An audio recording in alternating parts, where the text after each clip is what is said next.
നമസ്കാരം. Raf talk ഫുട്ബോളിലേക്ക് അവർക്കും സ്വാഗതം. ബ്രസീൽ ടീം ഇന്ത്യയിൽ വരുന്നു, അന്താരാഷ്ട്ര മത്സരം കളിക്കുന്നു.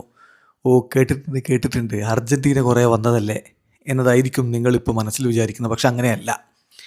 അർജന്റീന കഴിഞ്ഞ തവണ വന്ന പോലെയുള്ള വരവല്ല ഇത് ബ്രസീൽ വരും എന്ന തരത്തിൽ തന്നെയാണ് ഇപ്പോൾ റിപ്പോർട്ടുകൾ. കൊൽക്കത്തയിൽ ബ്രസീൽ അന്താരാഷ്ട്ര മത്സരം കളിക്കാൻ പോകുന്നു. ESPN ആണ് ഇക്കാര്യം റിപ്പോർട്ട് ചെയ്തിരിക്കുന്നത്. അതായത് അടുത്ത അന്താരാഷ്ട്ര മത്സരങ്ങൾ സെപ്റ്റംബർ ഒക്ടോബർ ഇൻ്റർനാഷണൽ ബ്രേക്ക് ഒരുമിച്ചാണ്. ഇതുവരെ നമുക്കറിയാലോ, സെപ്റ്റംബറിൽ 2 അന്താരാഷ്ട്ര മത്സരങ്ങളും അതുപോലെ ഒക്ടോബറിൽ 2 അന്താരാഷ്ട്ര മത്സരങ്ങളുമായിട്ട് ഇൻ്റർനാഷണൽ ബ്രേക്ക് ഉണ്ടാവാറുണ്ട്. ഇനി മുതൽ സൂപ്പർ ഫിഫ ബ്രേക്കാണ്. എന്ന് പറഞ്ഞാൽ സെപ്റ്റംബറിലെ 2 മത്സരങ്ങളും ഒക്ടോബറിലെ 2 മത്സരങ്ങളും ഒരുമിച്ചാണ് ഉണ്ടാവുക, ഒരു നീണ്ട ബ്രേക്ക്.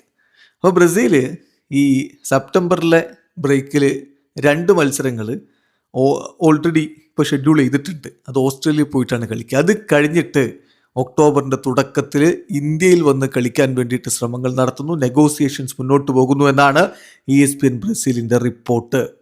വിശദമായിട്ട് നമുക്ക് നോക്കാം.